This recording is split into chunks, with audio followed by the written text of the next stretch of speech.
Olá, estudante que está se preparando para o Enem. Sou Viviane Soares, professora de História, e hoje eu trago mais um tema para acrescentar nos seus estudos. A gente trabalhou numa aula anterior a respeito da crise econômica de 1929.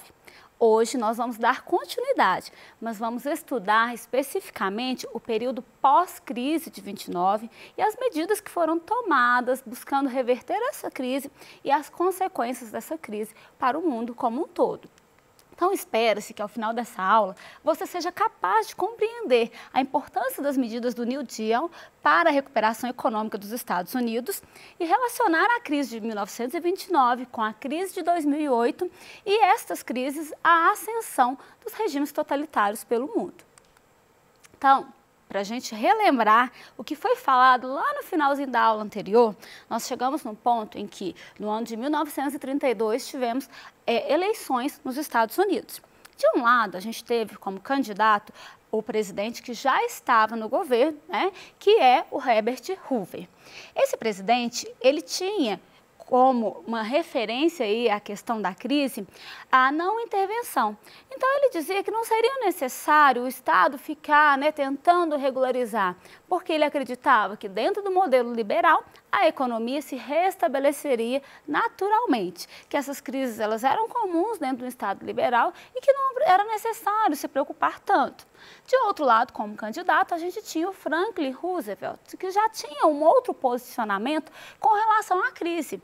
Ele sim defendia que o Estado deveria fazer algo para resolver essa situação. Então, ele propunha uma recuperação a partir dessa intervenção do Estado na economia, e pretendia realizar reformas no capitalismo liberal.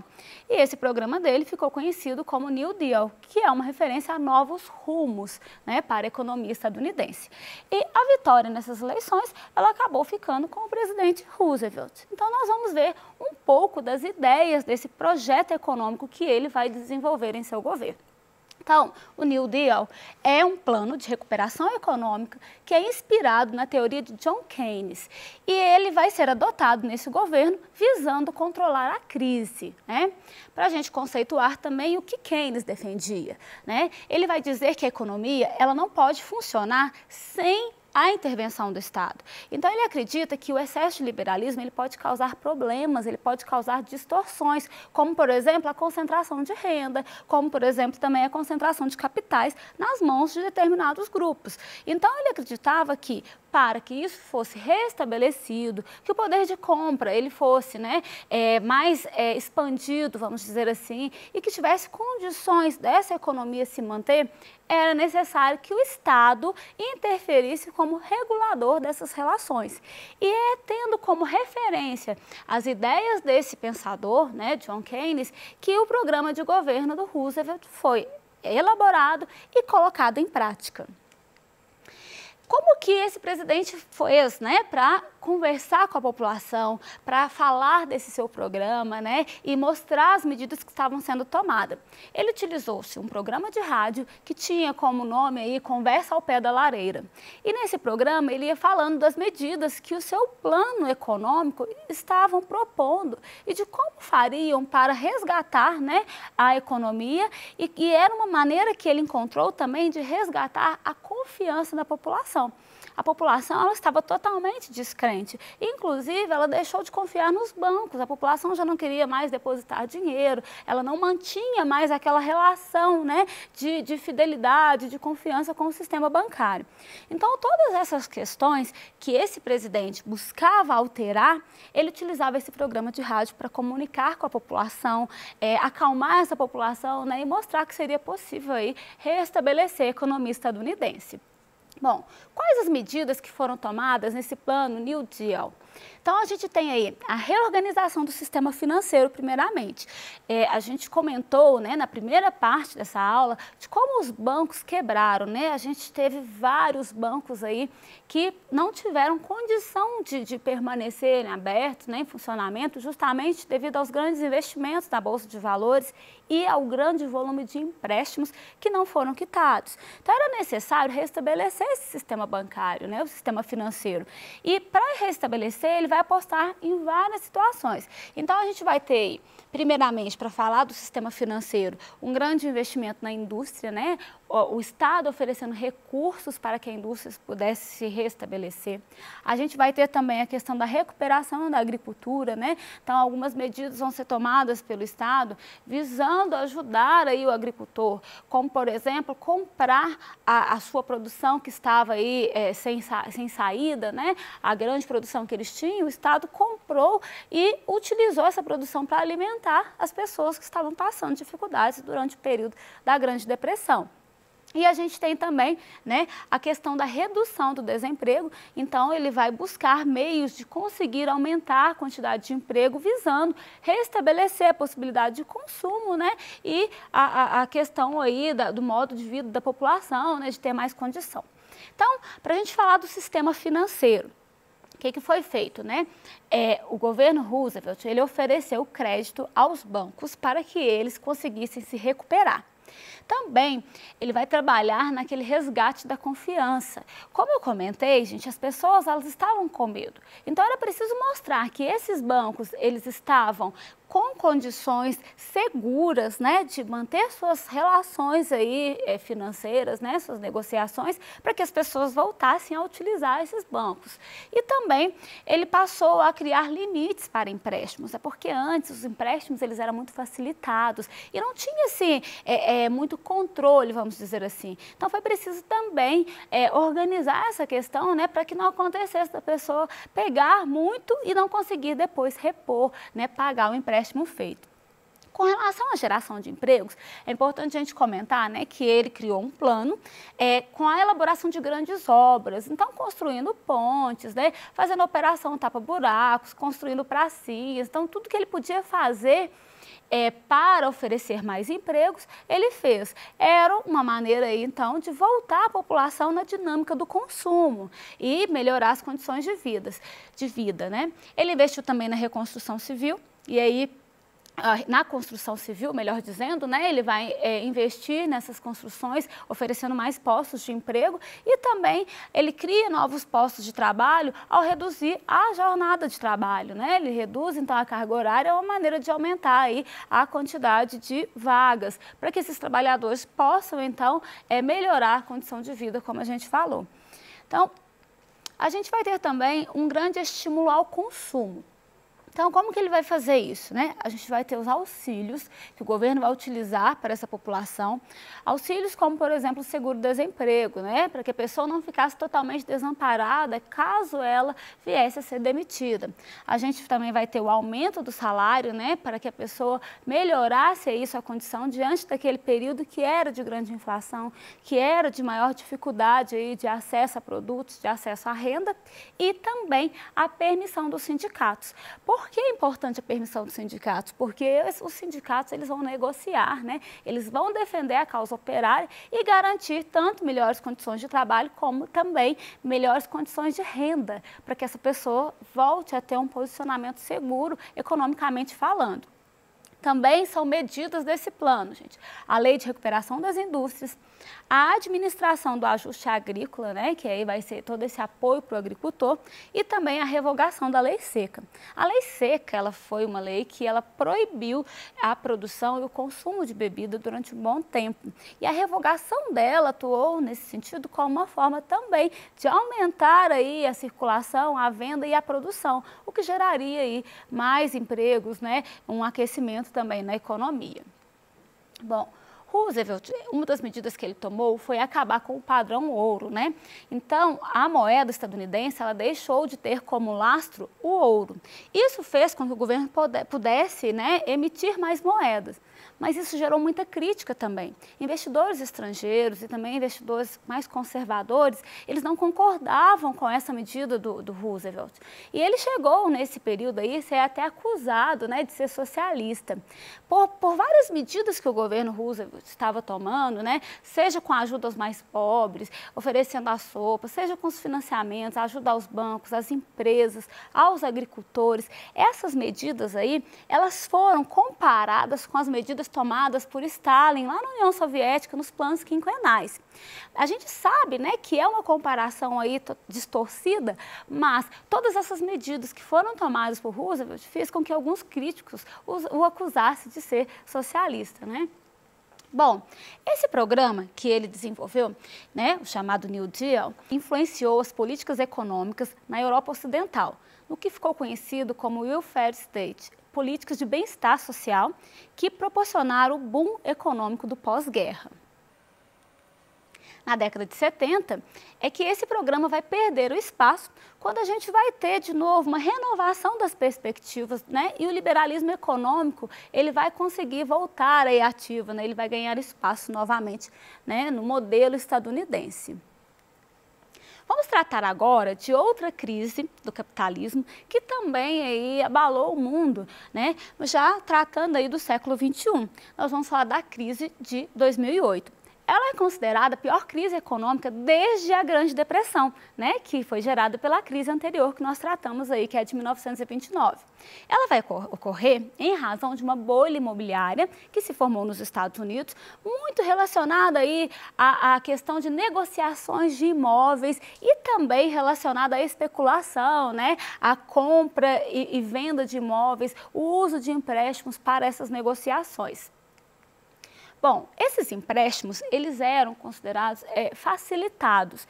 Então, muitas pessoas, elas conseguiam pegar um crédito, né, para comprar um imóvel no momento em que os imóveis cresciam muito, né, o valor dos imóveis crescia muito. Então, era muito lucrativo você investir. Você compraria, faria o empréstimo ali, mas ali na frente esse imóvel ele estaria mais valorizado e você conseguiria vender, muitas vezes, ganhando o dobro do que foi gasto para comprar com esse imóvel.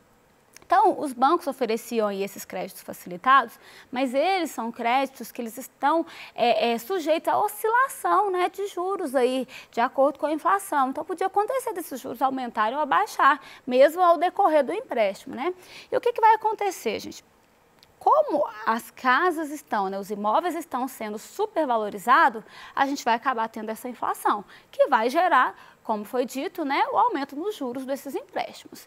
Então, os empréstimos facilitados, eles vão sofrer com esses aumentos de juros e vão gerar aí uma impossibilitação de quitação por parte das pessoas, né? Só que esses empréstimos, eles são de alto risco. Então, muita gente não tinha como pagar, o que deixa o banco descapitalizado. Então, muitas vezes as pessoas mentiam renda. Como a fiscalização não era tão minuciosa, vamos dizer assim, as pessoas conseguiam fazer empréstimo que muitas vezes a renda dela não condizia. E quando a gente tem uma maior dificuldade de vender as casas, essas pessoas percebem aí, né, que vão perder os investimentos e elas ficam sem ter como quitar com o banco seus compromissos. Então, esse banco vai ficar sem capital e essa crise vai acabar, né, crescendo também, como a gente viu na crise anterior, e é chamada, então, de bolha imobiliária. Então, eu trouxe um exemplo aqui para contar como isso acontecia. Coloquei eu, né, como exemplo, uma pessoa que quer investir. Então, eu chego no banco e eu tenho um salário aí, vou dar um exemplo, de $1.000, e eu quero fazer um empréstimo para comprar uma casa que, devido à supervalorização, essa casa estava valendo em torno de uns $200 mil. Para eu pegar esse empréstimo, eu ia mentir que a minha renda era $3 mil, 2, 3 mil, né? E faria aí uma prestação alta, uma prestação que provavelmente eu não ia dar conta de pagar. Então, vamos supor, eu peguei aí, fiz um empréstimo e eu fiquei de pagar $500, né, por mês, só que eu ganho 1.000, mas eu menti que ganhava 2.000 para facilitar, para eu passar lá na análise. Só que aí, o que acontece? Eu vou começar a ter dificuldade para pagar. E aí eu resolvo vender esse imóvel. Aí eu chamei minha amiga Didi, né, que é a professora de história aqui, nossa colega, e ofereci o meu imóvel para vender para ela. A Didi, então, resolve procurar o banco também para fazer um financiamento para comprar esse imóvel de mim. Quando ela procura o banco, ela vai ver que para ela pegar o mesmo valor que eu peguei, em vez de ela pagar $500 por mês, ela vai pagar $800 por mês. Por quê? Houve a oscilação dos juros e agora ela tem que pagar mais. Então, ela desiste do negócio, fala, não, não vou comprar, por quê? Eu não vou dar conta de pagar. E aí, o que vai acontecer? Eu não consigo vender minha casa. E aí eu vou pensar, olha, eu não consigo vender minha casa, as pessoas só querem pagar 100 mil, mas eu fiz empréstimo de 200 mil para comprar essa casa, então não compensa eu vender ela por 100 mil, porque eu não vou quitar o empréstimo. E aí, o que eu vou fazer? Eu vou parar de pagar as parcelas, porque eu não tenho condições de pagar. Assim como eu, um monte de gente fez essa mesma coisa. Então, isso faz com que essa crise, ela se generalize, né? Então, muitas pessoas não conseguem quitar suas dívidas com o banco. Outro fator também, que era muito comum, pessoas que faziam os empréstimos dando a casa como garantia, né? Hipotecava a casa aí. E aí o que acontece, gente? Essas hipotecas poderiam ser feitas mais de uma vez, né? Com o mesmo imóvel. E aí, quando as pessoas não conseguiam pagar, o banco muitas vezes ele tinha que resgatar. Um dos problemas que a gente encontrava era o seguinte: a casa já não valia mais o empréstimo, então para o banco ele não conseguia quitar o empréstimo que foi feito. Outra situação é que muitos bancos lançaram títulos, né, dessas hipotecas aí no mercado, né, da bolsa, com valor aí baseado nas hipotecas, né? E aí o que vai acontecer? Esses títulos, eles eram negociados em outras instituições, quando, na verdade, eles não equivaliam ao valor daquela casa mais, já que a gente tinha passado aí por um processo de desvalorização. Então, tudo isso vai gerar uma crise, várias instituições de crédito, elas vão começar a quebrar. As consequências dessa crise, elas foram muito graves, mas não tão graves quanto as consequências da crise de 1929, melhor dizendo. Então, a gente vai ter uma diferenciação, principalmente com relação às garantias sociais, né? No ano de 2008, a gente tem um outro cenário que está aí referindo aos direitos trabalhistas, as formas que as pessoas tinham de seguro, né? Após aí a perda de emprego. A gente tem também aí esses recursos como uma forma aí de amortizar os danos que essa crise poderia ter gerado caso não houvesse aí algumas seguridades sociais, né? É importante a gente mencionar que essa crise, ela chegou em outras regiões, né? Então, embora as consequências da crise de 1929 e de 2008 não foram as mesmas, a gente pode compreender que elas foram muito parecidas. Então, outros países vão sofrer com essas consequências. A questão do mercado está interligado, né? A questão do grande investimento que a gente tem aí dos Estados Unidos na economia mundial, né? E essas relações, elas vão fazer com que esses efeitos, eles cheguem a outras regiões também, né? É uma questão para a gente refletir. Será que a gente pode dizer que esse período de crise, ele é igual partido de extrema direita e governos totalitários surgindo? Né? É um questionamento. Bom, gente, quando nós temos uma crise, o que vai acontecer? Tanto na crise de 1929 como na crise de 2008, a gente pode fazer essa associação. Há uma queda muito grande na confiança. Na crise de 1929, as pessoas elas deixam de acreditar no modelo liberal. Seja o modelo liberal para a economia, seja o modelo liberal para a política. E essa descrença das pessoas, elas podem gerar duas vias, né? Então, naquele contexto da crise de 29, chama muita atenção tanto a admiração ao socialismo quanto o crescimento dos governos de extrema direita, como o nazismo e como o fascismo.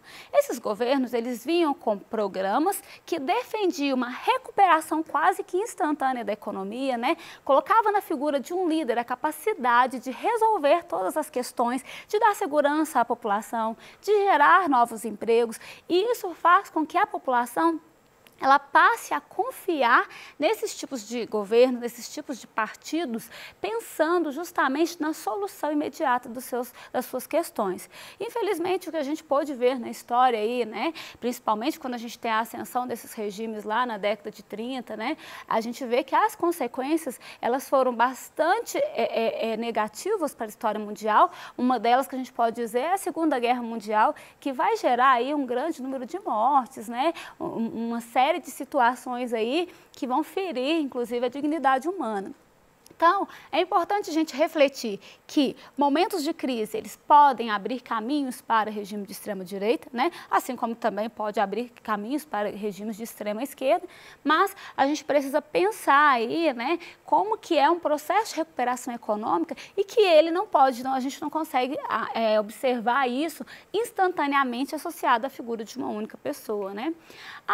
Há pessoas que pensam se a crise que nós estamos vivenciando hoje, em razão da Covid-19, ela pode ser comparada com a crise de 29 ou com a crise de 2008. Bom, é preciso a gente pensar que o que a gente está vivenciando não está relacionado com especulação de mercado, né? Muito pelo contrário, é uma questão de saúde, mas não podemos deixar de mencionar que sim, a gente tem uma diminuição da produção global, a gente está tendo uma queda no emprego, a gente tem uma situação que precisa ser observada, né, com bastante critério, bastante cuidado, apesar da gente hoje ter um mercado muito mais regulamentado, né, o que impede fraudes que antes aconteciam, né, a gente tem uma situação de maior segurança, mas dá para a gente repensar, sim, sobre os efeitos da situação que nós estamos vivendo, né, para a economia mundial. Bom, fique ligado. Na próxima aula, eu vou trazer outros temas interessantes para o seu estudo do Enem. Até lá!